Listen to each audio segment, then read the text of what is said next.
안녕하세요. 저는 가사 도우미를 했던 30대 여성입니다. 30대의 가사 도우미라니 사실 그렇게 흔한 일은 아니에요.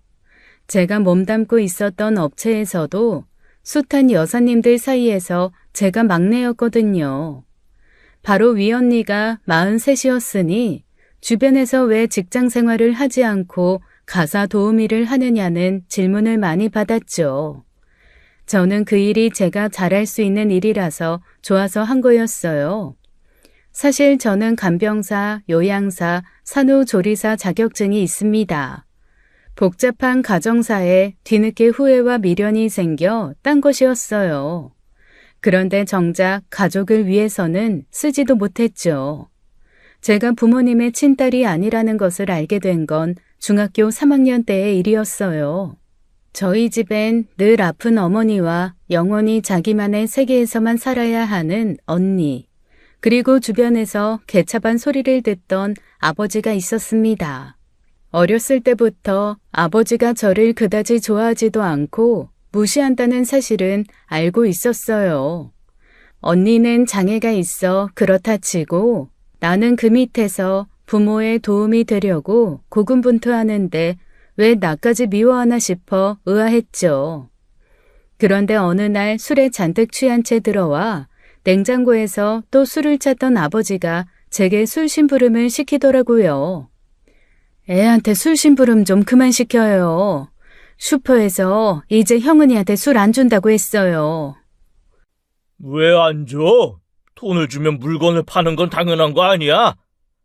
원래 애들한테 술 팔면 안 돼요. 어렸을 때야 부모 심부름이라고 하고 줬지만 형은이도 이제 곧 고등학생인데 슈퍼 주인 입장에선 불안하지. 아이고, 형은이 저게 부모 몰래 술 사다 마실 깜냥이나 되고 잔말 말고 내가 전화해 놓을 테니까 가서 사와. 이미 잔뜩 마셔놓고 뭘 또 마신다고 그래요? 형은이 너 방에 들어가라. 사오라면 사올 것이지. 무슨 여편네가 이렇게 말이 많아. 내가 당신 보고 사오라고 했어? 야, 박형은 빨리 갔다 와. 다 부셔버리기 전에. 아버지는 폭력적인 성향을 가진 사람이었습니다. 저희 가족에게 직접적으로 손댄 적은 없지만 수틀리면 집안 집기를 집어던지며 난동을 부렸어요. 겁이 난 저는 어쩔 수 없이 문을 나설 수밖에 없었죠. 하지만 표정은 좋지 않았을 거예요. 그러자 저를 본 아버지가 쓰러지듯 바닥에 드러누워 혼잣말을 하는 겁니다. 저 기집애가 꼬라보기는 아이고 박준홍의 인생 참 고달프다 고달프. 친자식은 병신에 양딸은 키워준 은혜도 모르고 눈깔이나 치켜들고. 이 사람이 무슨 소리라는 거야? 형은아, 얼른 갔다 와. 조심하고. 엉겁결에 문을 열고 나가긴 했는데 그 한마디가 절대 잊혀지지가 않는 거예요. 아버지 말대로라면 자폐증을 앓고 있는 언니는 친자식이었고 저는 그 집의 양딸이었던 겁니다. 너무 당황스럽고 놀라 그날은 아무 말도 하지 않고 있다가 저는 다음 날 엄마한테 물었어요. 아버지가 술에 취해서 한 말이야. 신경 쓰지 마. 아무래도 이상하다고 생각했었어. 아버지 지금까지 내 이름 한 번 다정하게 불러준 적도 없었고 내가 뭘 물어봐도 눈 한 번 마주치는 게 일이었던 사람이야. 근데 어제 그 말 듣고 나니까 뭔가 흩어져 있던 퍼즐 조각이 맞춰지는 기분이었어. 어떻게 된 건지 사실대로 말해줘. 나 데려온 애야? 아니 형은아, 내가 너를 낳았든 어디서 데려왔든 그게 뭐가 그렇게 중요해. 넌 엄마 딸이고 앞으로도 그 사실은 변하지 않아. 그러니까 그냥 그런 줄로만 알아. 말해줘. 그게 사실이라면 나도 내 친부모에 대해 알 권리가 있는 거잖아. 말해봐야 소용없으니까 그렇지. 마음 안 좋아질 텐데 뭘 하려고 그래. 왜? 나 버림받은 거야? 친부모가 나 고아원에 버렸어? 16 그 작은 심장이 쿵쿵하며 깨질 것처럼 뛰기 시작하는데 머리도 지끈지끈 아파졌습니다. 제 출생의 비밀에 대해 알고는 싶었지만 막상 진실을 마주하려니 너무 두렵고 무섭더라고요. 엄마는 계속 뜸을 들였고 말을 하지 않으려고 했었어요. 하지만 제가 끈질기게 물고 늘어지자 결국 어쩔 수 없이 입을 열었죠. 고아원 아니고 작은 집 할아버지 쪽에서 데려온 거야. 그게 무슨 말이야? 네 아버지가 장손이잖아. 근데 윤이 저게 저렇게 태어났으니 네 아버지 말도 못하게 속상해했었어. 엄마한테 얼른 둘째 낳자고 날마다 보채는데 엄마가 윤이 낳고 건강이 많이 안 좋아져서 둘째도 안 생기더라. 그 뒤로 허구한 날 술이나 마시고 밖으로 나돌기만 하니 어디서 애라도 데리고 오면 낫지 않겠냐고 해서 작은 집 둘째한테서 널 데리고 온 거였어. 그 집은 아들 하나에 딸이 둘이라 보낼 자식이 있다고 해서. 그러니까 저는 현재 아버지의 사촌 형제에게서 데려온 양딸이었던 거예요. 저 1991년생입니다.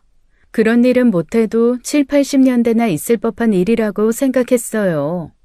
남의 집 속사정을 알기 힘들다지만 당시에 제가 알기로도 그렇게 잘한 애들은 없었죠. 하나 있는 애가 장애가 있다는 이유로 사촌 형제의 자식을 입양해 키운다는 게 어린 저는 이해할 수 없었습니다. 진실을 알게 된 후 저는 주저없이 친부모를 만나고 싶다고 했어요. 그건 안 된다. 왜? 너 데려오고 네 아버지랑 그쪽이랑 크게 싸우면서 사이도 안 좋아. 네 아버지가 고향에 안 가는 이유가 뭐겠어? 아버님 성화에 애를 데려오긴 했는데 네 아버지도 자존심 있는 대로 상하고 그쪽에서도 다시는 보지 말자고 해서 너 데려오고 한 번을 본 적이 없어. 그건 아버지 이야기지. 난 자식이잖아. 그쪽이 내 친부모라며. 그러면 난 보고 싶을지도 모르잖아. 내가 어떻게 자랐는지 궁금할지도 모르잖아. 네 친아버지도 그럴 위인은 아니야. 이 집안 남자들이 제정신이면 지 자식을 사촌형한테 그렇게 순순히 넘겼겠어? 그래서 친부모 한 번 만날 기회도 안 준다고? 그 집에 가겠다는 거 아니야. 그냥 좀 만나보게 해줘. 어른들 사정 다 이해하고 내가 받아들일 테니까 그냥 한 번만 만나볼게. 어? 저는 엄마를 붙들고 울었어요. 그때 엄마가 망설인 이유를 저는 나중에서야 알았습니다. 기어이 고집부려 3시간이나 떨어진 시골집을 찾았을 때 저를 본 친아버지의 표정에 저는 괜히 왔다 싶었거든요. 처음 당황했던 표정은 이내 제가 못 올 때라도 온 것처럼 불쾌하게 바뀌었죠. 형수가 여긴 웬일이오? 살아도 죽은 듯이 얼굴 보지 말고 살자더니. 형은이가 여길 좀 와보고 싶다고 해서. 형은이냐? 많이 컸네. 학교 갈 시간에 학교도 안 가고 여긴 뭐하러 왔어?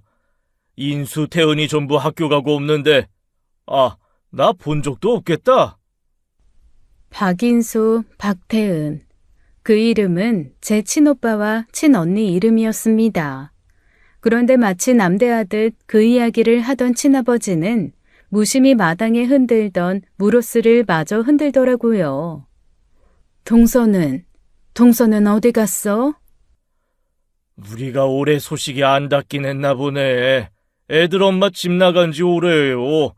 형수가 찾는 그 동서는 없고 새 동서는 마을회관에 떡 가지러 간다고 갔어요. 뭐 인사할 거예요? 친아버지의 태도에 엄마는 불편한 기색을 비쳤습니다. 그건 엄마도 생각지 못한 일이었다고 했어요. 친아버지는 문제가 있었던 게 맞지만 친어머니는 저를 보내지 않으려고 애쓰셨다고 했거든요.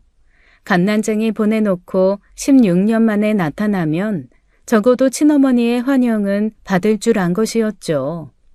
엄마는 안 되겠다는 듯 나가자고 저를 재촉했지만 저는 꼼짝도 하지 않았습니다. 묻고 싶은 게 있었거든요.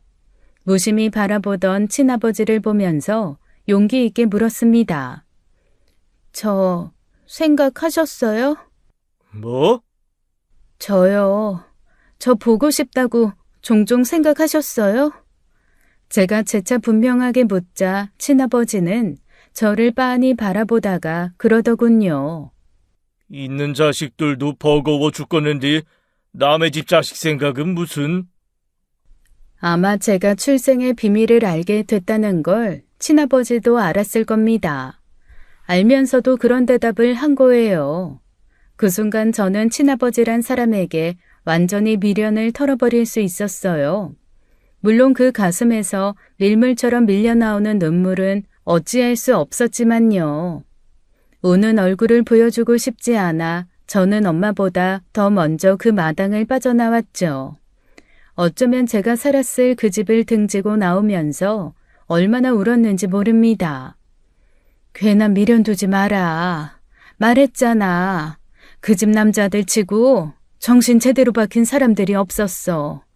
엄마가 비록 너를 낳아주지 못했지만 엄마는 형은이 네가 우리 집에 온 그 순간부터 한 번도 내 딸이 아니라고 생각한 적이 없었다. 엄마가 너한테 많이 부족하지만 엄마가 좀 더 노력해볼게. 그날 집으로 돌아오는 버스 안에서 엄마는 제 손을 한 번도 놓지 않으셨어요. 저도 압니다. 아버지는 저를 객시고 대하듯 냉랭하게 대하셨지만 엄마는 제 친엄마가 아니라는 생각을 하게 한 적이 없었으니까요. 몸도 좋지 않고 언니의 병 때문에 고생하시면서도 저에게 부담을 주지 않으려 노력하셨고요. 물론 저도 언니의 병 때문에 포기해야 하는 게 많았지만 언제나 제 편이 되어주시던 엄마 덕분에 언니의 병이 원망스러웠던 적도 별로 없었어요. 친어머니는 만날 수 없게 됐고 친아버지는 저를 부정하니 어린 제가 할 수 있는 건 그 집에서 엄마 딸로서 자라는 것 그것뿐이었습니다. 하지만 엄마가 아무리 친엄마처럼 다정히 챙겨주셔도 안 되는 건 안 되더라고요. 뿌리가 다르다는 것은 집이나 가족에게 마음을 의지하는 게 힘들게 했어요. 거기다 저를 친자식처럼 키워주시는 엄마에게 어떻게든 그 은혜를 갚아야 한다는 부담도 생긴 거죠. 몸도 안 좋고 힘든 엄마에게 가장 도움이 되는 일은 언니를 돌보는 일이었습니다. 언니는 저보다 한 살이 더 많았는데 몸집이 커지다 보니 목욕 한번 시키는 것도 엄마는 너무 힘들어 하셨거든요. 그래서 제가 언니 목욕을 시키고 등하교와 주말에 센터 방문하는 것을 책임졌죠. 그저 엄마 일을 좀 덜어드려야겠다 그 생각뿐이었어요. 그럴 때마다 엄마는 한사코 본인이 하시겠다 만류했지만요. 더 오늘은 엄마가 갈 거야. 주말에 친구도 만나고 그래야지. 맨날 윤희한테 매달려나 있고 젊어 시간 그렇게 보내는 거 아니야. 어차피 나 친구 많지도 않아. 친구가 없어? 왜? 아니, 친구가 없다는 게 아니라 이렇게 주말에 만날 친구 없다고. 친구들은 다 학원 가고 바빠. 학원? 주말에도 학원을 다녀? 그럼 엄마가 학원 보내줄까? 아이, 됐어. 우리 형편에 무슨 학원. 아버지가 돈도 안 주는데 무슨 수로. 그리고 나 학원 안 다녀도 돼. 안 다녀도 중간은 하는데 다녀서 전교 1등 하면 어떡해? 그럼 나 진짜 의대 가야 할지도 몰라. 형은아, 엄마가 다른 건 몰라도 너 대학은 꼭 보내줄 거야. 그러니까 대학 등록금 같은 건 걱정하지 말고 너 손에서 할 수 있는 최선을 다해. 엄마가 아버지 몰래 대학 등록금 확실히 모으고 있으니까. 알았지? 아이고, 알았네요. 엄마 그 쌈짓돈으로 대학 가려면 진짜 좋은 대학 가야겠네. 출생의 비밀을 알게 된 후 제가 가족에게 마음을 의지하기가 힘들어진 게 어쩔 수 없는 것처럼 엄마가 제 눈치를 보게 되는 것도 어쩔 수 없었어요. 엄마는 제게 잘못한 게 하나도 없으면서 호강시켜 주지는 못할 망정 친딸의 문제를 제게 나눠주게 하는 것에 대해 죄책감을 느끼셨죠. 근데 생각해보면 제가 그 집에서 살았다고 해서 그때보다 행복할 것 같진 않더라고요. 완전히 깡시골 마을에서 자식한테 무관심한 그 친아버지 밑에서 자랐다고 해도 지금의 아버지 밑에서 자라는 것과 크게 다르지 않을 것 같았거든요. 친엄마는 어떤 사람인지 모르지만 결국 다른 자식 둘을 두고 가버렸다고 했으니 지금 엄마보다 더 좋은 사람일 거란 생각도 들지 않았고요. 처음에는 감당하기 힘든 출생의 비밀과 냉랭한 친아버지의 정체에 힘들었지만 시간이 갈수록 괜찮아졌습니다. 제 현실을 인정하고 나니 편해지더라고요. 그렇게 고등학생이 됐고 3년 내내 큰 문제 없이 지냈어요. 물론 아버지와 크고 작은 갈등이 있긴 했지만 친아버지가 아니라는 걸 알게 된 후에는 바라는 것도 없어졌죠. 한 집에서 살았지만 거의 남처럼 보냈고 제게 가족은 엄마와 언니뿐이라는 생각으로 살았습니다. 그리고 대학 입학을 앞둔 겨울이었어요. 대전에 있는 한 국립대학교에 합격 통보를 받았죠. 서울에 있는 대단한 대학도 아닌데 엄마는 눈물로 저를 안아주시며 기뻐하셨어요. 그러던 어느 날이었습니다.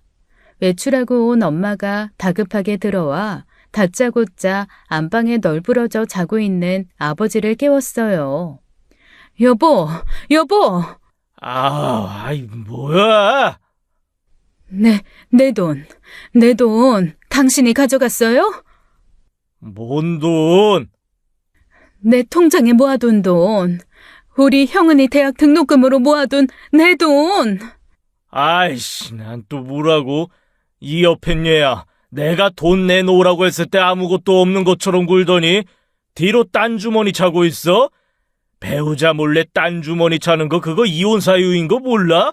내가 그냥 조용히 넘어가 주려고 했더니 어디서 감히 큰 소리야, 큰 소리는? 이혼이고 나발이고 그 돈 내놔. 우리 형은이 대학 등록금 내야 한단 말이야. 친자식도 아닌 남의 자식 대학은 왜 보내주는데? 돈이 썩어 남았냐, 어? 제발 윤희 아빠. 내가 이렇게 빌게. 그 돈 진짜 안 돼. 약속했단 말이야. 우리 형은이 대학 보내준다고 내가 약속했어. 형은이 데려와서 제대로 된 학원 한번 보내준 적도 없는데 기특하게 혼자 공부해서 대학 합격증 가져왔잖아. 윤희도 형은이 아니었으면 나 이렇게까지 못 키웠어. 여보, 제발 내가 이렇게 부탁할게. 먹여주고 재워줬으면 그만한 건 당연히 해야 하는 거 아니야? 뭘 그렇게 대단한 일을 했다고 대학식이나 보내줘? 야, 박형은! 너 이리 와봐! 네. 너 대학 갈 생각했냐? 너 그럼 염치도 없는 거야. 어떻게 보면 네 부모가 포기하네. 우리가 데려와 키워준 건데 양심도 없이 대학까지 보내달라고 하려고 했어? 여보! 잔말 말고 취직해. 내가 아는 사람 사무실에 딱 꽂아줄 테니까 거기 가서 격리를 하든 청소를 하든 돈부터 벌어서 너 그동안 키워주고 먹여준 값은 해야지. 아버지가 저 먹여주고 재워준 것도 아니면서 엄마도 안 하는 생색을 내세요? 뭐? 야, 너 다시 말해봐. 평생 집에 벌어다 준도 없이 기생충처럼 잊을만 하면 들어와서 밥이나 축 냈으면서 왜 부모라도 되는 것처럼 키워준 값 내놓으라고 하냐고요. 벼르고 있던 분노가 붙잡을 새도 없이 불쑥 튀어나왔고 저는 아버지의 무지막지한 소나기에 사정없이 고개가 돌아가고 말았어요. 왼쪽 귀가 잠시 들리지 않을 정도로 엄청난 힘으로 제 뺨을 내리친 겁니다. 이 싸가지 없는 년이 너 지금 뭐라 그랬어? 뭐 기생충? 이게 보자 하니까 내가 너 데려오고 싶어서 데려온 줄 알아? 양훈이는 뭐 너 보내기 싫어 억지로 보낸 줄 알아? 그 집에서도 너 싫다고 보낸 거야. 자식 둘이면 될 거 셋이 생겨버렸다고. 우리 아버지가 달라고 했을 때 기다렸다는 듯이 보낸 거라고. 말이 입양이지 씨발. 그거 보육원에 버린 거랑 뭐 다를 게 있을 줄 알아? 너는 버려진 거야, 이년아. 그런 너를 내가 거둬준 거고, 이게 감히 은혜도 모르고? 미쳤어, 미쳤어. 당신이 뭔데 그래? 당신이 뭔데? 형은이 버려진 적 없어. 내가 데려온 거야. 내가 데리고 와서 키운 거라고. 평생 애비 노릇 한 번 한 적 없으면서 애한테 뭘 받아먹으려고 그래? 그게 도둑놈 심보지 뭐야. 당신이 한 게 뭐가 있다고. 내가 우리 엄마 돌아가시면서 받은 유산으로 먹이고 입혔어. 당신 돈 한 푼 없이 키운 거라고. 그러는 이 집은 뭐 네가 해왔냐? 이 집 우리 아버지가 해준 거 아니야? 아버님이 시작한 입양이면 채워주는 거야 당연하지. 지금 이깟집에서 좀 채워준 것 가지고 생색이야? 형은이가 뭘 잘못했는데? 형은이 우리 집에 와서 살면서 당신 덕 보고 산 게 하나도 없는데 당신이 뭔데 형은이한테 그러냐고. 당장 돈 가져와. 당장 내 돈 가져와. 엄마는 울부짖으며 아버지의 옷자락을 잡고 통곡했습니다. 하지만 아버지는 꿈쩍도 하지 않았어요. 귀찮다는 듯 엄마를 밀치고 신경질을 부리며 나가버렸죠. 집에 남은 건 널브러진 엄마의 가슴 아픈 통곡뿐이었어요. 아, 내가 무슨 죄를 지어서, 내가 대체 전생에 무슨 죄를 지어서. 엄마, 괜찮아. 일어나. 난 괜찮아. 형은아, 미안해. 엄마가 너무 미안해. 네 아버지가 모르게 하려고 꾹꾹 숨겨뒀는데 내가 정말 너 대학은 보내주려고 용을 쓴 건데. 괜찮아, 대학은. 내가 벌어서 내년에 가면 돼. 엄마 마음 잘 알았으니까 나는 간 거나 다름없어. 어떻게 그래, 어떻게. 대학을 가야 간 거지. 그게 어떻게 간 거야. 가만 있어보자. 엄마가 돈이라도 빌려볼게. 기다려봐. 엄마가 꼭 보내줄 거야. 엄마는 급하게 일어나 휴대전화를 뒤지기 시작했습니다. 그날 밤새도록 아는 지인에게 전화를 돌렸지만 늘 빈곤하게 살았던 저희를 도와주는 분들은 없었죠. 결국 저는 일단 대학을 포기하고 취직하게 된 겁니다. 담임 선생님께서 소개해 주신 회계사무실에서 근무하게 되었어요. 담임 선생님께서는 일하면서 공부하는 게 힘들겠지만 그래도 대학은 나와야 하지 않겠냐며 재수를 권했죠. 저도 처음에는 재수를 목표로 일한 거였어요. 대학 등록금을 모으면서 재수해서 대학에 갈 생각이었거든요. 그런데 제 불행은 마치 저를 조롱하기라도 하듯 길고 긴 검은 카페트를 깔아놓고 절 기다리고 있었습니다. 반년쯤 일했을 때 엄마가 응급실에 실려갔다는 연락이 온 거예요. 공장에서 기계에 팔이 끼어 중태에 빠졌다는 소식에 저는 하마터면 그 자리에서 기절할 뻔했습니다. 애초에 엄마가 공장에서 일하고 있는 줄도 몰랐거든요. 비상금을 전부 아버지에게 털린 엄마는 생계 유지를 위해서라도 일을 해야 했어요. 하지만 언니가 있으니 쉽지 않았죠. 그래서 제가 번 돈 중 대학 등록금으로 매달 빠지는 돈 말고는 전부 엄마를 드리기로 했었던 거예요. 그런데 엄마가 제게 말도 없이 하루에 4시간씩 공장 일을 하고 있었던 겁니다. 엄마, 저희 엄마는요? 엄마! 상황이 많이 좋지 않습니다. 출혈이 너무 심했어요. 그게 무슨 말씀이세요? 살려주세요. 저희 엄마 좀 살려주세요. 마음의 준비를 하셔야 할 것 같습니다. 병원에서는 수술이 힘들다고 했습니다. 출혈이 너무 많았고 원체 몸이 안 좋은 분이라서 수술을 해도 버티지 못할 거라고 했어요. 하늘 아래 유일하게 제가 가족이라고 생각했던 사람 중 하나였습니다. 엄마가 안 계시면 영원히 어린아이로 사는 언니밖에 안 남는 것이었어요. 엄마 없이 언니와 단둘이 살아갈 자신도 없었습니다. 누구에게도 마음을 의지하지 못하고 살고 있다고 생각했는데 저는 그제야 엄마가 제게 얼마나 큰 의지가 됐는지 깨달았죠. 당장 병원비나 수술비도 없었으면서 저는 무조건 살려달라고 어떻게든 살려달라고 빌었어요. 병원에서도 최선을 다했지만 엄마는 제게 작별 인사도 채 하지 못하고 돌아가시고 말았습니다. 언젠가 엄마는 본인이 전생에 무슨 죄를 지어 그렇게 살아야 하느냐며 목 놓아 우셨어요. 제 심정도 딱 그랬죠. 전생에 나라를 팔아먹었어도 이렇게 살게 하진 않겠다 싶은 거예요. 부모한테 버림받은 것도 모자라 유일한 가족이라고 생각했던 사람마저 내게 앗아갔으니까요. 장례식장에서 엄마를 찾으며 난동을 부리는 언니를 말리면서 저는 제 미래를 직감했죠. 앞으로는 결코 쉽지 않겠다. 더 이상 내 인생이란 있을 수 없겠다라고요. 하지만 제 불행은 거기서 끝나지 않았습니다. 마치 하늘이 작정하고 제 인생을 짓밟기로 마음먹기라도 한 것 같았어요. 평소엔 엄마가 언니를 시설에 맡겨두고 일을 다니셨던 걸로 알아요. 일하는 시간이 짧지 않아 가능한 일이었죠. 저는 오전 9시 출근에 6시에 일이 끝나는 상황이라 언니가 문제였어요. 오랫동안 알고 지내시던 선생님들이 배려를 해주셔서 며칠은 종일 맡겨둘 수 있었지만 대책이 필요했죠. 결국 저는 이를 악물고 아버지에게 부탁해야만 했습니다. 사실 부탁이라고 하는 것도 웃기잖아요. 자기 딸이고 어떻게 보면 저랑은 먼 친척벌인 언니인데 아버지는 엄마가 돌아가신 후에도 언니를 나몰라라 했죠.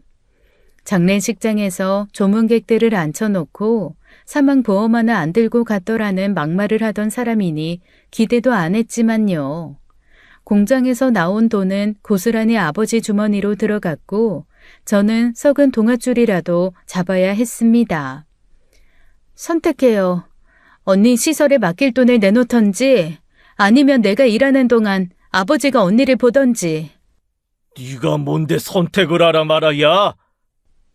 그러면 언니 저대로 그냥 두겠다는 거예요?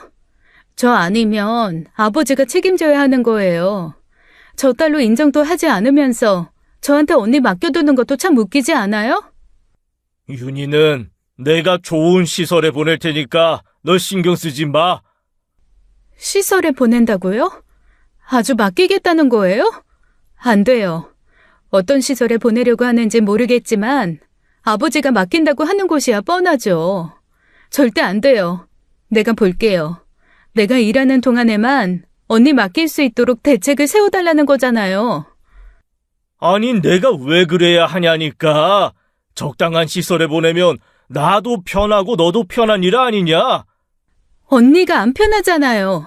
안 그래도 언니 지금 엄마 찾는 거 몰라요? 분리불안 증세로 자다가 이불에 실수도 해요. 이 상황에 낯선 곳으로 아예 보내버리면 언니 어떻게 될지 어떻게 알아요? 아버지 언니 친아빠잖아요. 저한텐 모질게 굴어도 언니한텐 그러면 안 되죠. 언니는 저렇게 태어나고 싶어서 태어났어요? 아버지는 탐탁치 않은 얼굴로 절 바라보다가 아무 말도 하지 않으셨어요.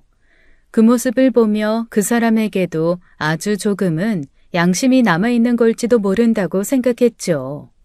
엄마는 자기 앞으로 나온 보상금을 언니에게 써주길 바랐을 테니까요. 그걸 아는 사람이라면 언니를 시설에 보내자는 말은 차마 못 꺼냈을 겁니다. 엄마가 아버지와 이혼하지 않았던 건 하고 싶지 않아서가 아니라 할 수 없어서였어요. 아버지가 끝까지 해주지 않았거든요. 장애가 있는 언니를 키우는 처지에서 이혼 소송을 감당할 여유 같은 건 없었겠죠. 분명 하늘에서 후회하고 계실 거예요. 진작 이혼할 걸 하고요. 그랬다면 그 돈은 전부 언니와 제게 돌아왔을 테고 언니를 보살피는 일도 훨씬 수월했을 테니까요. 제가 한치의 물러섬도 없자 결국 아버지도 포기한 듯 했습니다. 돈을 내어주겠다고 한 게 아니라 제가 일을 하는 동안 당분간은 아버지가 봐주시기로 한 거예요. 시설에 보냈다가 돌아와서 몇 시간만 보면 되는 거라 그렇게 어렵지도 않았고요. 그렇게 며칠은 순조롭게 지나가는 듯 했습니다. 어느 날 집에 돌아왔더니 언니가 없는 거예요. 언니, 화장실에 있어? 나왔어, 언니. 온 집안을 뒤지며 찾아다녔지만 언니는 머리털도 보이지 않았습니다. 순간 섬뜩한 생각이 들어 언니 방의 옷장을 열었는데 옷장이 엉망이 되어 있더라고요. 보이지 않는 옷도 많고요. 놀라 아버지께 연락했더니 전화는 안 받고 문자만 하나 딸랑 보내는 겁니다. 윤이 좋은 곳에다 맡겼다. 그러니까 너도 이제 나가라. 집 할 거야. 순간 휴대전화를 벽으로 집어 던지고 싶은 충동을 가까스로 억눌렀어요. 만약 눈앞에 아버지가 있었더라면 전 침이라도 뱉었을 겁니다. 그때부터 전화를 받을 때까지 해대기 시작했어요. 1시간 가까이 전화를 하자 전화가 꺼졌고 저는 틈을 두고 다시 전화해 받을 때까지 계속했죠. 그러자 한밤중이 되어서야 짜증스럽게 전화를 받더군요. 아이씨, 미연이 미쳤나? 너 지금 장난하자는 거냐? 언니 어딨어요? 언니 어디로 보냈는지 말해요. 내 딸 내가 알아서 처리했다는데 네가 무슨 상관인데? 네가 윤희 친동생이야? 코 깎고 봐주고 생색은 오질나게 낼 거면서. 야, 이참에 말 나온 김에 이야기하자. 너 임마 내가 파양할 거야. 더 이상 내 딸이라고 안 칠 거라고. 그러니까 연락하지 마. 너랑 나 그럴 사이 아니잖아. 파양하든 말든 제가 알 바 아니고요. 지랄하지 말고 빨리 언니 어디 있는지나 말해요. 당장! 뭐? 지랄? 이게 진짜 끝까지? 야, 주제 넘게 내 딸 문제에 참견하지 말고 방이나 빼. 그 집 내놨거든?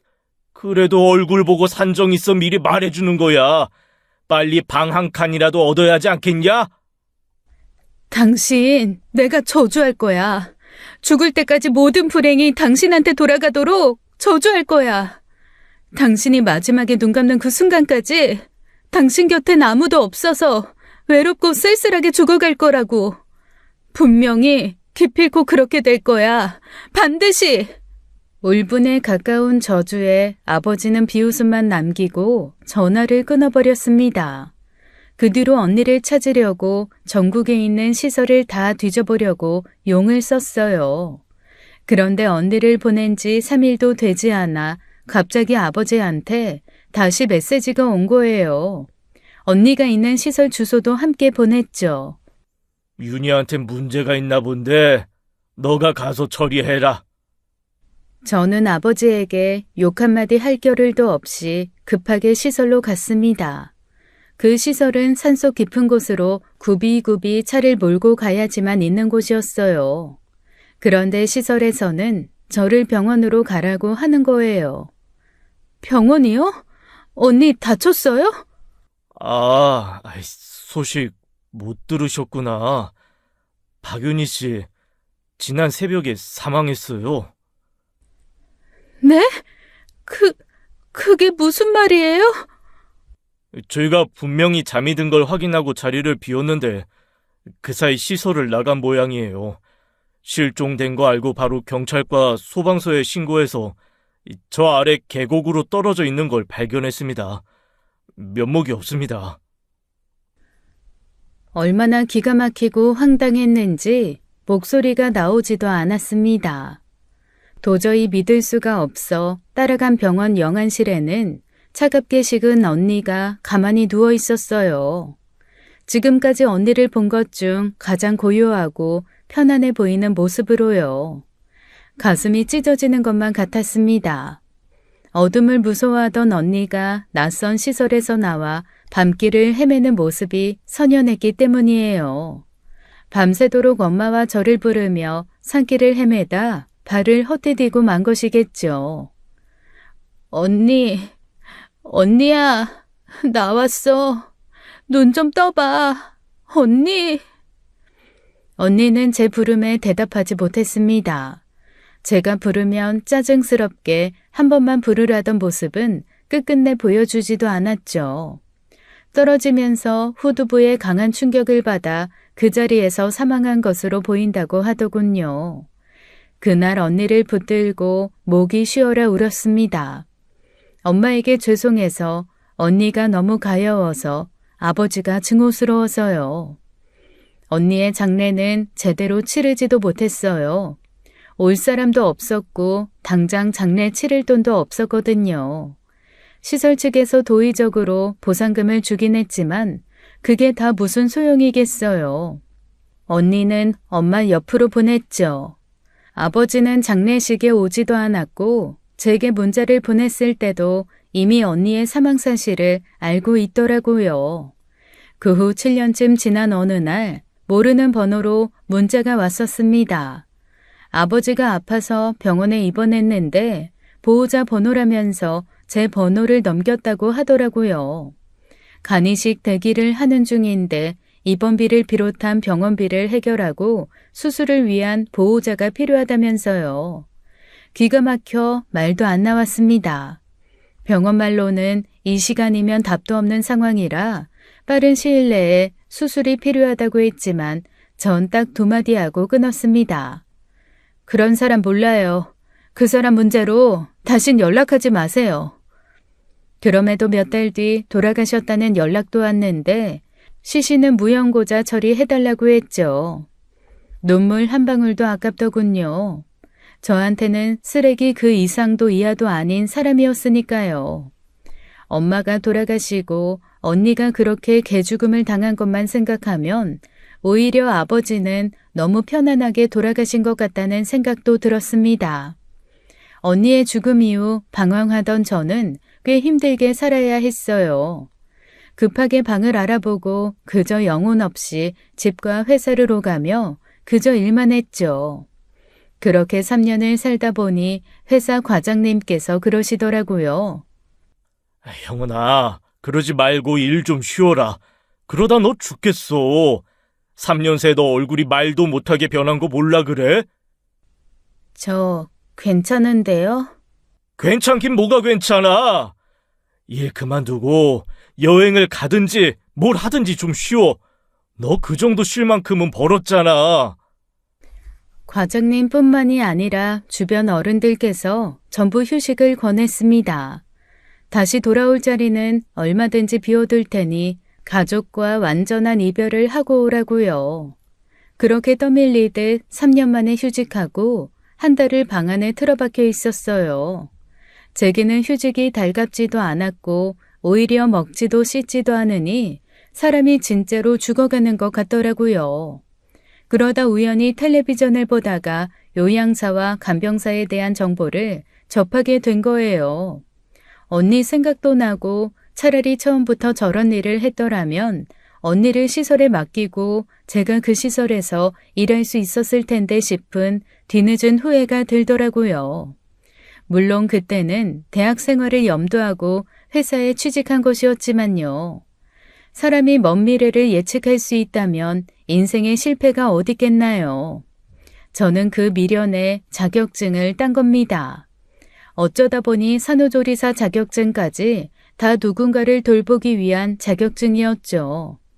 그러다 업체를 소개받아 일을 하게 됐고 그 일은 생각보다 제 적성에 맞았어요. 그리고 몇 년 동안 꾸준히 일을 하던 어느 날이었습니다. 대표가 뜻밖의 제안을 하더라고요. 가사 도우미요? 저희는 그런 거 안 하잖아요. 아, 그게 내 지인의 지인인데 좀 복잡한 사정이 있어서 그래. 말이 가사 도우미지 사실상 간병이나 다름없더라. 5살 된 애가 있는데 애가 몇 달 전에 자폐 진단을 받은 모양이더라고. 그것 때문에 애 엄마가 우울증이 심하게 와서 그냥 그 집안이 다 환자라는 거야. 애 엄마가 아무것도 못하고 있으니 뭐 적당히 밥 한 끼나 하면서 애 좀 돌봐줬으면 한다더라고. 자폐예요? 저는 그 말에 흔들렸습니다. 언니와 같은 병을 가진 아이가 있는 집이었어요. 남의 집 살림을 할 마음은 없었지만 자폐가 있는 아이의 집이라면 제겐 얘기가 달라지는 것이었죠. 자폐증이 있는 여자아이라는 말에 다들 꺼리는 상황에 막내였던 저에게 그 일이 배당된 것이었습니다. 대표는 제가 생각보다 흔쾌히 그 일을 받아들이자 잘만 하면 수당도 많이 받을 수 있을 거라고 저를 더 부추기더라고요. 절 움직이게 한 건 수당이 아니라 그 아이라는 걸 아무도 몰랐죠. 그리고 그 집에서 일을 하게 된 건데 그 일이 제 인생을 180도 뒤바꿔버린 겁니다. 그 집은 증권회사 다니는 남자와 집에서 아이를 돌보는 여자, 그리고 자폐 진단을 받은 5살 여아가 있었어요. 제가 처음 방문했을 때 작은 사모님은 생각보다 어린 도우미가 오자 못 믿어했죠. 어머, 나보다 어리잖아. 자격증은 있어요? 그이가 믿을 만한 업체에서 사람이 올 거라고 했는데 나 믿어도 돼요? 이 집에 자폐아가 있다고 들었어요. 실은 저희 언니도 자폐아였거든요. 저보다 나이도 경력도 많은 여사님들이 계시지만 제가 이 집에 도움이 될 것 같아서 제가 하겠다고 한 거예요. 그 말에 작은 사모님의 표정이 누그러지더군요. 일단 들어오라고 하더니 저희 언니에 대해 이것저것 물었습니다. 적당히 듣기 좋은 말도 해주면서도 현실적인 이야기로 저희 언니에 대해 이야기했죠. 물론 굳이 모든 걸 솔직하고 자세히 말할 필요는 없으니 언니의 마지막에 대해서는 적당히 사고라고 둘러댔고요. 제 이야기가 끝날 무렵 작은 사모의 눈시울이 붉어져 있었습니다. 그 마음 제가 어떻게 모르겠어요. 저도 저지만 평생을 그저 자폐를 가진 아이를 품고 살았던 저희 엄마를 곁에서 지켜봐 왔는데요. 제가 조금이라도 도움이 될 수 있도록 도와드릴게요. 그러니 사모님께서도 본인 건강 회복에만 힘써주세요. 엄마가 건강해야 아이도 건강해질 수 있거든요. 작은 사모님은 저를 좋게 봐주었고 어린 나이지만 믿어보겠다고 했습니다. 처음 그 집 분위기는 정말 살벌했어요. 아이는 일반 유치원에 보내지 못하고 특수 아동시설로 보냈는데 집에 오는 순간 전쟁이 시작됐습니다. 저는 거의 점심쯤 출근해서 간단한 집안일을 돕고 아이가 하원하면 아이를 전담했어요. 저도 그렇게 어린아이를 본 게 거의 처음이라 서툴렀죠. 하지만 자폐아동의 특징을 잘 알고 있었던 덕분에 어렵지 않게 아이의 마음을 열 수 있었어요. 그 모습을 보고 체념하듯 바라보고 있던 작은 사모님의 표정이 놀라움으로 바뀌더군요. 어떻게 그렇게 쉬워요? 나는 아무리 해도 안 되던데. 어떻게 보면 경력자잖아요. 저희 언니도 그랬어요. 평생 자라지 않는 3살 정도의 아이라고 생각하면 모든 게 이해가 돼요. 근데 또래 애들 자라는 거 보면서 똑같이 자라고 있다고 생각하면 버티기 힘들어지는 거고요. 나 진짜 살았네요. 형은 씨 덕분에 나 진짜 숨통이 트일 것 같아요. 아이가 저에게 마음을 여는 것을 본 뒤로 사모의 상태도 많이 좋아지기 시작했습니다. 밥도 먹고 집에서 웃는 모습도 많아졌죠. 그 모습을 보고 남편분도 정말 좋아하셨어요. 막다른 절벽에서 구름이 걷힌 후 만난 달이 같다고 하면서 몇 번이나 감사 인사를 하더라고요. 저 하나 때문에 한 가족의 표정이 바뀌는 것을 보고 저도 얼마나 보람을 느꼈는지 모릅니다. 그 일을 시작한 이후 그런 기쁨은 또 처음이었거든요. 그런데 생각지도 못한 뜻밖의 부작용도 생기더라고요. 작은 사모님이 저에게 아이를 맡기고 외출하는 일이 잦아진 거예요. 제가 일이 있는 날에는 시어머니 호출까지 하면서요. 사모님, 주아 제가 볼게요. 이제 가보셔도 돼요. 미안해요. 오늘 일이 있다고 했는데 나도 오후에는 집에 돌아가 봐야 해서. 아니에요. 급한 일 끝내놓고 온 거라 괜찮아요. 얘 때문에 한동안 힘들었던 애라 나가지 말라고 할 수도 없고 걱정이 이만저만이 아니에요. 저러다 보면 다시 마음 잡을 것 같으니까 조금만 힘써줘요. 큰 사모님은 만날 때마다 물색 없이 사람을 부리기만 하는 며느리를 부끄러워하고 제게 미안해했습니다. 큰 사모님 말대로 작은 사모님은 오랫동안 마음의 병을 앓고 있었기에 그 치유 과정이 필요했었어요. 그러니 온 가족도 저도 밖에 놀러 다니고 싶은 그 마음이야 당연히 이해했죠. 그런데 좀처럼 집에 들어앉을 생각은 전혀 없어 보이더라고요. 당신 정말 너무한 거 아니야? 지금 시간이 몇 시야? 당신 때문에 형은 씨 집에도 못 가고 있었잖아. 사람이 밖에 있다 보면 그럴 수도 있는 거지. 별것도 아닌 거 가지고 왜 이렇게 예민하게 굴어? 형은 씨한테 수당 더 주면 되잖아. 내가 따블로 줄게. 뭐? 지금 그 문제가 아니잖아. 전 괜찮으니까 그만하세요. 거봐, 괜찮다잖아. 자기가 본 것도 아니면서 왜 저래? 형은 씨, 내가 따로 계좌로 오늘 추가 수당 보내줄게요. 이만 가봐요. 뿐만 아니라 작은 사모는 원래 점심 출근이었던 저를 오전부터 불러 집안일을 더 많이 시키고는 종일 외출했어요. 그러다 보니 정상 궤도를 되찾아가는 것 같았던 집이 점점 다시 엉망이 되는 것 같더라고요. 사모님, 주아 잠들었어요. 제가 빨래만 얼른 돌려놓고 저녁 차려드릴게요. 미안해요, 매번. 아니에요. 할 수만 있으면 제가 큰 사모님 대신해서 자고 갔을 텐데 아무래도 그건 좀 아닌 것 같아서 망설여지네요. 그렇게까지 안 해도 돼요. 아무리 기분 전환이 필요하다지만 이 와중에 여행이라니. 요즘 주아 앱이 야근도 잦은데 적당히 해야지. 그래도 표정이 많이 밝아지셔서 보기 좋던데요. 주아 엄마 말로는 자폐증이 있던 형제가 있었다던데. 네, 저희 언니가요. 1살 위에 언니가 같은 병을 앓고 있어서 제가 주아한테 도움이 되네요.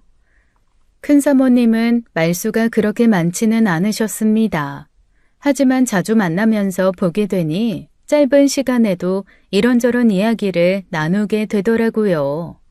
그래서 큰 사모님께도 저희 언니 이야기, 저희 엄마 이야기도 하게 되었죠.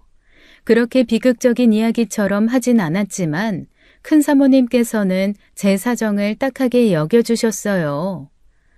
어려서부터 고생이 참 많았겠어요. 그때는 딱 죽겠다 싶더니 살겠다고 마음먹으니까 또 어떻게 사라지네요. 벌써 10년도 더 된 일이고요. 이젠 괜찮아요. 그나마 큰 사모님이 있는 날이면 괜찮았습니다. 잠깐 오후에 친구 만나러 가겠다고 해놓고 약속된 시간에 돌아오지 않는 날도 많았어요. 남편분은 집에서도 일을 해야 하는 경우가 많았는데 작은 사모님이 약속을 지키지 않아서 난처한 날이 많았죠. 나 일해야 한다고. 당신 내 일 알면서 왜 그러는 건데? 누가 나가지 말래? 내가 여행도 보내줘.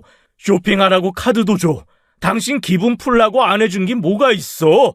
그럼 적어도 최소한 기본은 지켜야 할 거 아니야? 주아는 어쩌고 일을 해? 뭐? 형은 씨? 아우 진짜. 야 유경민, 너 진짜 이럴 거야? 너 당장 들어와. 너 지금 안 들어오면 끝이야. 늘 점잖게 목소리를 높이는 일이 없던 남편분 목소리가 커지는 일도 다반사였어요. 그날도 늦어진다는 작은 사모님의 연락에 불같이 화를 내며 통화하는 소리를 들으니 그냥 돌아가지지 않더라고요.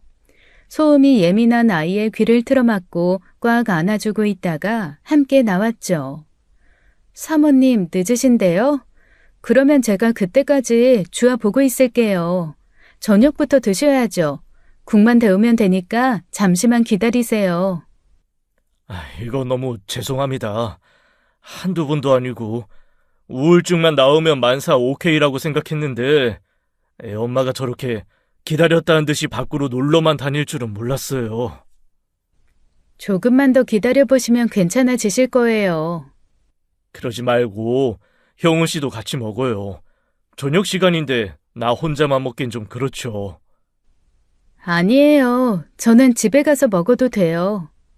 어차피 주아도 밥 먹어야 하고 저도 얼른 먹고 일해야 하니까 주아밥 먹이면서 같이 먹어요. 그렇게 저는 얼떨결에 남편분과 한 식탁에 앉아 저녁을 먹게 되었습니다. 사실 저는 거의 먹지도 않고 아이 먹이느라 바빴지만요. 한창 밥을 먹이고 있는데 작은 사모가 생각보다 일찍 돌아왔더라고요. 복도를 지나 부엌에 나타난 사모가 갑자기 우뚝 멈춰서더니 슥 둘러보는 거예요. 뭐야, 다들 밥 먹고 있었네? 당장 들어오라고 성하더니 생각보다 너무 평화롭잖아? 이 평화가 누구 덕분인데 당신 때문에 형은 씨 못 가고 주아 밥 먹이고 있는 거 안 보여? 왜? 보기 좋은데. 꼭 가족 같네. 둘이 부부 같고. 야, 유경민! 그렇게 다투는 것을 보고 나와야 할 때는 마음이 편치 않았어요. 분명 아이에게도 악영향을 미칠 게 뻔했으니까요. 그런데 그건 문제도 아니었어요.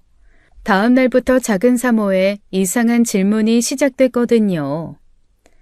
내가 우리 남편을 소개로 만났거든요. 근데 알고 보니까 인기가 대단했던 거예요. 대학 때부터 여자친구가 끊이질 않았더라고. 근데 보면 그럴만하지 않아요? 일단 인물이랑 키가 되잖아요. 아, 네. 그렇게 생각하지 않아요?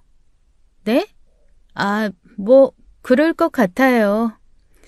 요즘은 우리가 갈등이 좀 있어서 틱틱대고 말이 좀 세게 나가서 그렇지, 원래는 말도 되게 자상하게 하는 사람이거든요. 내가 그 다정한 말투에 반했고, 평소에는 자상하고 다정해 보이시더라고요. 형은 씨도 그렇게 느꼈어요? 우리 남편, 다정해서 괜찮죠? 네? 아, 네. 가정적이시고 좋으신 분이죠. 어때요? 뭐가요? 우리 남편 같은 사람, 게다가 지금도 저한테 둘째, 셋째 같자고 밤마다 조르는데 돈도 잘 벌고 참 괜찮지 않아요? 네, 근데 형은 씨는 왜 결혼 안 해요? 지금도 사실 좀 늦은 거 아닌가? 애 가지려면 지금도 늦었어요. 처음엔 의미를 알 수 없는 말을 늘어놓더니 그 뒤로부터는 노골적으로 남편분에 대한 얘기를 하는 겁니다. 미혼으로서 자기 남편이 어떻냐, 솔직히 말해 다른 마음 품은 적 한 번도 없었냐, 나이도 비슷한데 안 그러고 싶어도 마음이 저절로 가지 않겠냐 그러면서요. 웃으면서 하는 말이었지만 계속 듣다 보니 너무 거북하고 마음이 불편해지더라고요. 작은 사모님한테는 말할 기회를 놓치고 큰 사모님께 말씀드리게 되었죠. 괜히 큰 사모님이나 남편분에게 이상한 소리가 들어갈까 걱정도 됐거든요. 아무래도 일을 좀 쉬어야 할까 싶어요. 갑자기 왜요? 무슨 일 있어요? 아니, 그게 아니라 작은 사모님께서 아무래도 저랑 남편분을 좀 의심하는 것 같아서요. 에? 형은 씨랑 우리 주원이를요? 그럴 리가. 자꾸 불편한 질문만 하시고 넌지시 캐물으려고 하시는데 매번 너무 불편해서요. 계속 그러시면 일 쉬어야겠다 생각하고 있어요. 별일이네. 형은 씨는 신경 쓰지 말아요. 내가 알아서 할 테니. 그게 요즘 고삐 풀린 망아지처럼 살더니 어떻게 됐나 보지. 사모님께서 본인이 단단히 이르겠다 말씀하셔서 일단 사모님께 그 문제를 맡겼습니다. 그런데 작은 사모는 무슨 생각인지 저를 아예 남편분과 불륜을 저지른 상간녀 취급을 하더라고요. 형은 씨, 솔직하게 말해요. 나 없을 때 내 남편이랑 무슨 일 있었죠? 사모님, 지난번부터 자꾸 왜 이러세요? 무슨 일이 있다고 그러세요? 거실에 홈캠도 있고 저 남편분 만나는 시간도 많지 않다는 거 아시잖아요. 그러니까 말이에요. 하필 홈캠은 거실에만 있고 자꾸 형은 씨는 거실에서 벗어나는 일이 많고. 그거야 주아 때문에 이방 저방 옮겨 다니느라 그렇죠. 주아 낮잠 자는 시간도 있는데 그때도 거실에 없던데? 그때는 집안일 하느라 비울 때도 있었겠죠. 사모님, 대체 왜 그러세요? 저랑 남편분 사이 의심하시는 거예요? 절대 아니에요. 그럴 리 없잖아요. 근데 왜 남편이 자꾸 형은 씨를 쳐다보지? 네? 사모님! 작은 사모님은 남편분이 틈만 나면 저를 이상한 눈빛으로 쳐다보고 있다고, 그건 도저히 고영주의 눈빛이 아니라며 저를 몰아세우더라고요. 억울해 미치겠다 싶은 그 순간 작은 사모는 은밀한 제안을 했습니다. 3천, 딱 3천만 줘요. 그럼 내가 순순히 이 집에서 물러나 줄게. 네? 3천이라뇨. 물러나다니요. 알 거 다 아는 사람이 순진한 척 왜 그래요? 형은 씨도 괜찮지 않아요? 내 남편 스펙 괜찮고 주아, 형은 씨 잘 따르고 이 집에서 나 대신 살면 형은 씨한테는 완전 인생 역전 아닌가? 말도 안 되는 소리 하지 마세요. 저 오늘부로 일 그만두겠습니다. 사모님 그렇게 자꾸 본인 사정만 강조하시면서 저 부려먹으실 때도 주아 보면서 참은 거예요. 엄마가 제자리로 돌아와야 주아도 결국 행복해지니까요. 근데 이건 해도 해도 너무하시잖아요. 선 넘으셨어요. 이만 가볼게요. 결국 소송하라는 거예요? 내가 소송 없이 물러나 주겠다는 건데 괜히 소송하면 기록 남아서 나중에 진짜 결혼하고 싶을 때도 못할 텐데? 사모님! 그때였습니다. 마침 남편분께서 들어오셨고 현관에서부터 큰 소리가 오가는 것을 눈치채고 물으셨어요. 무슨 일이야? 형은 씨 왜 그래요? 저 이만 가볼게요. 저 가게 해주세요. 잠깐만요. 울어요? 아니 왜? 그때 남편분께서 제 손목을 붙잡아 세웠고 작은 사모님은 이거 보라는 듯 비웃음을 흘리더라고요. 이래도 아니에요? 내가 뭐 망상증이라도 걸렸다고 생각했나? 내가 다 짐작가는 바가 있어서 그러는 건데. 당신 대체 무슨 소리를 하는 거야? 형은 씨한테 무슨 소리를 했길래 이러는데?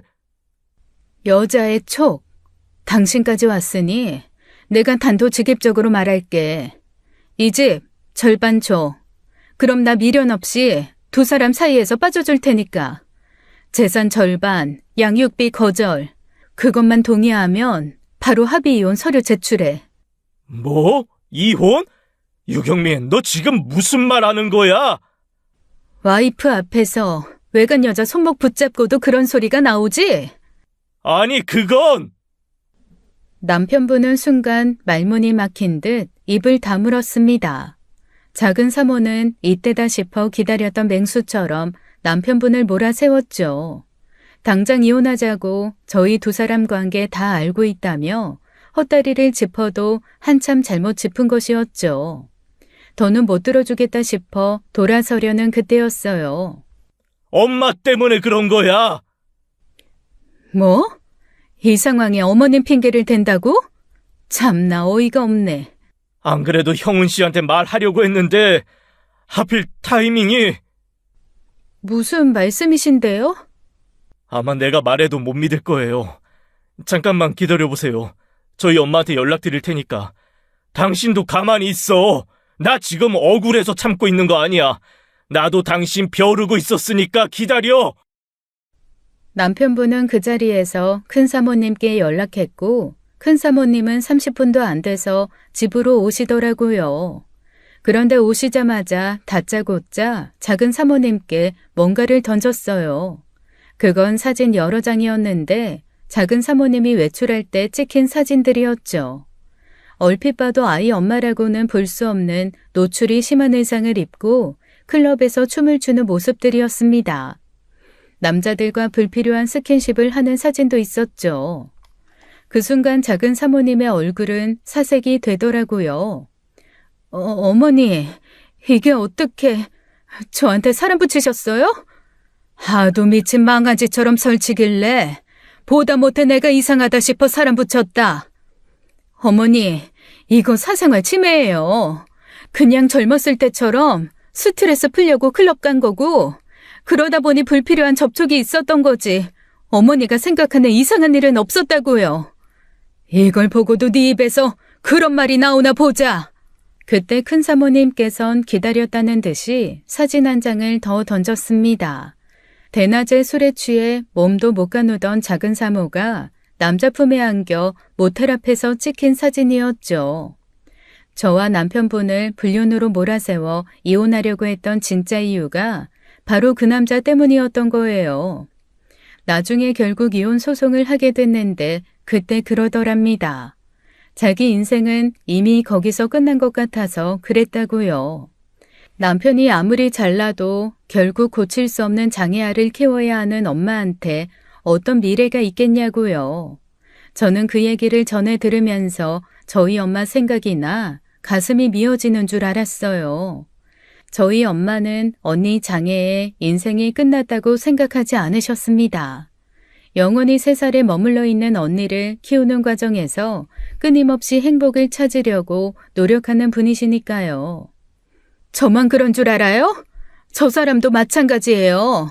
형은 씨랑 분명히 뭐가 있다고요. 그렇지 않고서야 저 사람이 형은 씨 몰래 자꾸 곁눈질을 했겠어요? 그건 나 때문이었다. 괜히 내가 애비 마음까지 흔들어 놔버린 거지. 그러면서 큰 사모님은 이번엔 제게 뭔가 내밀어 보여주시더라고요. 뭔가 싶어 받아보니 그건 유전자 검사 결과지였습니다. 이게 뭐예요? 형은아, 미안하다. 엄마야. 네? 엄마라니. 저는 그 순간 너무 놀라 숨 쉬는 것도 잊어버렸습니다. 큰 사모님께서 절 낳아주신 그 친어머니였던 거예요. 저는 도저히 믿을 수가 없어 유전자 검사지를 내려다보았고 친자가 일치한다는 문구를 확인했죠. 알고 보니 친어머니는 그 집에서 나온 후 작은 사모의 남편분의 아버지와 재혼을 한 것이었습니다. 집을 나온 이유도 다 저 때문이었어요. 나는 형은이 너 절대 못 보낸다고 했어. 세상에 어떤 엄마가 내 뱃속에서 나온 애를 한 달을 채 품지도 못하고 그렇게 보내겠어. 거기다 좋은 사람이면 몰라. 그 양반 개차반처럼 산다고 소문난 사람인데 그런 집에 내 새끼를 어떻게 보내. 근데 네 아버지가 강제로 보낸 거야. 나 잠깐 자리 비웠을 때 너 납치하듯 데리고 가버린 거라고. 그래서 인수 태은이 데리고 몰래 도망치려고 했는데 네 아버지한테 걸려서 죽지 않을 만큼 맞았다. 내 새끼 다 놓고 나올 수밖에 없었어. 친어머니는 회한에 찬 눈물을 흘리셨고 저는 실감이 나지 않아 아무 말도 못했어요. 남편분은 그 사실을 먼저 듣고 복잡한 심정으로 저를 바라보고 있었던 건데 그걸 작은 사모가 보고 오해한 것이었고요. 믿지 못하기는 작은 사모도 마찬가지라 시어머니가 저희 불륜을 막아주려 헛소리를 하는 거라고 우겼죠. 그래서 소송까지 하게 된 것이었고요. 저도 믿기지 않는 건 마찬가지라서 다시 유전자 검사를 했고 저도 똑같은 결과에 그제야 인정하게 되었습니다. 네가 자폐아 언니가 있었다는 사실, 그리고 네 이름 듣고 그때부터 확신했었어. 근데 아닐 수도 있는 거잖아. 괜히 너한테 헛된 기대만 줄까봐 걱정이 돼서 검사 결과 나오면 말하려고 했었어. 우리 막둥이 그렇게 고생하고 살 걸 뻔히 알아. 내가 가슴이 아파서 밤마다 울었지. 그 집에서 사람 대접도 못 받고 살까봐. 그래도 저 키워주신 엄마는 진심으로 저 키워주셨어요. 솔직히 낳아주신 엄마보다 더 감사하고 애틋하고 그리워할 정도로요. 당연하지. 그렇게 생각되는 게 당연한 거야. 잘 자라줘서 고맙다. 이렇게 마음씨 곱고 착하게 자라줘서 엄마는 그것만으로도 너무 고마워. 저는 엄마와 언니가 저를 친엄마와 만날 수 있게 해준 거라고 생각합니다. 제가 그 자격증들을 딴 것도 다 엄마와 언니를 생각하다가 그런 거니까요. 돌고 돌아 너무 멀리 왔지만 결국 만나게 될 사람은 만난다는 걸 실감했어요. 지금은 전처럼 오빠 집에서 조카를 돌보는 일을 하고 있습니다. 엄마는 하루빨리 시집을 가라고 성하지만 저는 결혼 욕심은 없어요. 엄마를 찾았으니 가족은 그만하면 됐고 언니 대신 제가 돌볼 수 있는 조카가 생겼으니 자식도 만족합니다. 오빠가 새 출발한다고 하면 대신 키워주겠다고 할 용의도 있고요. 오빠는 절대 저한테 아이를 맡기고 새장가 갈 사람은 아니니 남매가 쌍으로 비혼으로 살지도 몰라요. 그래도 너무 행복한 요즘입니다. 앞으로 행복한 일만 있을 것 같아요. 그러려고 제 20대가 그렇게 아팠나 싶거든요.